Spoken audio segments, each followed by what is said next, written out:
যেন বিশ্বের কাছে যেতে না হয়, বিশ্ব যেন আমাদের কাছে আসে। আমাদের তরুণদের মনে বিশ্বাস সৃষ্টি করতে হবে। আমাদের যেন আর বিশ্বের কাছে যেতে না হয়, বরং বিশ্বই আসবে আমাদের কাছে। এ ছিল ইউনূস প্রশাসনের পিআর টিমের স্লোগান সদৃশ মিথ্যাচার। কিন্তু বাস্তবে কি হলো? গত 10 মাসে 11 বার বিদেশ সফর, ব্যক্তিগত সফরকে রাষ্ট্রীয় রং মাখিয়ে চালানো, আর এসব সফরে দেশে প্রাপ্তি শূন্য। যেখানে বলা হয়েছিল বিশ্ব বাংলাদেশে আসবে, বাস্তবে দেখা গেল তিনি নিজেই বিশ্বকে ধর্ণা দিয়ে বেড়াচ্ছেন। ডিসেম্বরে ইউনূস ইউরোপীয় ইউনিয়নের কূটনীতিকদের সাথে বৈঠক করে দাবি করলেন দিল্লিতে থাকা ভিসা সেন্টার সরিয়ে আনা হবে বাংলাদেশে। প্রেস উইং ঘোষণা দিল, আর নয় দিল্লি, এখন থেকে ইউরোপের ভিসা হবে ঢাকাতেই। এই খবরই দেশের হাজারো মানুষ আনন্দে উদ্বেল। ইউরোপে যাওয়ার স্বপ্ন যেন আরো কাছে। কিন্তু বাস্তবতা, ইউরোপের কোন দেশই ভিসা সেন্টার সরানোর প্রস্তাবে সাড়া দেয়নি। পুরোটাই ছিল এক প্রাঞ্জল মিথ্যাচার, এক ধরনের জনপ্রতারণা। ব্যাংককের বিমস্টেক সম্মেলনে মোদির সঙ্গে সাইডলাইন বৈঠকের জন্য উঠে পড়ে লাগে ইউনূস প্রশাসন। ভারত শুরুতে আগ্রহ দেখায়নি, শেষ মুহূর্তে বৈঠক হলেও শুরু হয় মিথ্যার মহোৎসব। প্রেস উইং দাবি করল শেখ হাসিনার বিচার ও প্রত্যর্পণ নিয়ে নাকি ভারতের সঙ্গে আলোচনা হয়েছে। ভারত সঙ্গে সঙ্গেই তা মিথ্যা, রাজনৈতিক উদ্দেশ্য প্রণোদিত ও দুরভিসন্ধিমূলক বলে উড়িয়ে দেয়। ফল, ভারতের সঙ্গে বিশ্বাসের চির আর আন্তর্জাতিক পরিসরে বাংলাদেশ পরিচিতি পেল মিথ্যা, অবিশ্বাস ও আস্থাহীনতার প্রতীক হিসেবে।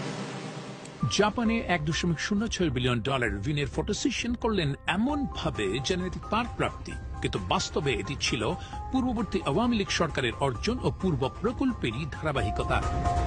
প্রেস উইং ও আসিফ নজরুল ওয়াটামি গ্রুপের সঙ্গে 5 বছরে 3000 লোক পাঠানোর একটি সীমিত চুক্তিকে প্রচার করল 1 লাখ লোক জাপান পাঠানোর গুজব হিসেবে।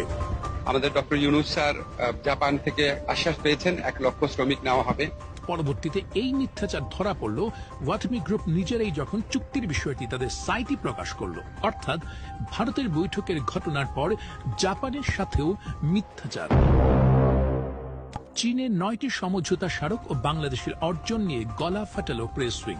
কিন্তু খোঁজ নিয়ে দেখা গেল এগুলো ছিল কিভাবে চপস্টিক দিয়ে নুডলস খেতে হয় সে বিষয়ে সাংস্কৃতিক বিনিময়। আরও ছিল চীনা ভাষায় ধন্যবাদ বলা বিষয়ক কর্মশালা। এটাই কি তবে রাষ্ট্রীয় অর্জন? এপ্রিলে প্রচার হলো কাতারের আমিরের আমন্ত্রণে রাষ্ট্রীয় সফরে যাচ্ছেন ইউনূস। কাতার যাচ্ছেন প্রধান উপদেষ্টা ডক্টর মোহাম্মদ ইউনূস। 4 দিনের সফরে বৈঠক হবে দেশটির আমিরের সাথে। বাস্তবে দেখা গেল গেছেন আর্তনা 2025 নামে একটি এনজিও সম্মেলনে, যেখানে কাতারের আমির তো দূরের কথা, রাষ্ট্রপ্রধানও ছিল না। রাষ্ট্রের টাকায় ব্যক্তিগত সফর করে অর্জন কেবল কাতারের মন্ত্রীর সঙ্গে এক বেলা সাক্ষাৎ। কয়েকদিন আগের ইংল্যান্ড সফর বললেন রাষ্ট্রীয়, কিন্তু গেলেন ব্যক্তিগত হারমোনি অ্যাওয়ার্ড দিতে। প্রেস উইং গুজব ছড়ালো ব্রিটিশ প্রধানমন্ত্রীর সঙ্গে নাকি বৈঠক। আজ লন্ডনে ব্রিটিশ প্রধানমন্ত্রী কিয়ার স্টারমারের সঙ্গে প্রধান উপদেষ্টা ডক্টর মোহাম্মদ ইউনূসের বৈঠক। সেখানে দ্বিপক্ষীয় নানা বিষয় ছাড়াও পাচার হওয়া অর্থ ফেরত আনার বিষয়টি গুরুত্ব পেতে পারে। বাস্তবে স্টারমার দেখা তো দিলেনই না, বিমানবন্দরে কাউকে পাঠাতেও প্রয়োজন বোধ করল না। 39 জনের বিশাল বহর, 37টি বিলাসবহুল রুম, শুধু হোটেল ভাড়াতেই 4 কোটি, সব মিলে 8 কোটির বেশি উড়ে গেল রাষ্ট্রীয় কোষাগার থেকে। আর অর্জন, ক্রেস্ট নিয়ে অনেকগুলো হাস্যকর ছবি। ইউনূস একের পর এক দেশ ঘুরছেন, আর পেছনে বন্ধ হচ্ছে বাংলাদেশের ভিসা দরজা। আমিরাত, ভিয়েতনাম, ভারত, একটার পর একটা দেশ তালা দিচ্ছে আমাদের পাসপোর্টে। Thailand, Philippines, Indonesia, Europe. তরুণদের স্বপ্ন আটকে যাচ্ছে দূতাবাসের দরজায়। শেনজেন অঞ্চলে তো বাংলাদেশ এখন ভিসা বাতিলের তালিকায় দ্বিতীয়। এই সফরগুলো রাষ্ট্রের নামে হলেও আদতে ছিল ইউনূসের ব্যক্তিগত ব্র্যান্ডিং শো। ছবি তোলা, পিআর, আত্মপ্রচারে কোটি কোটি টাকা ওড়ানো হয়েছে জনগণের পকেট থেকে, কিন্তু রাষ্ট্রীয় অর্জনে বিগ জিরো।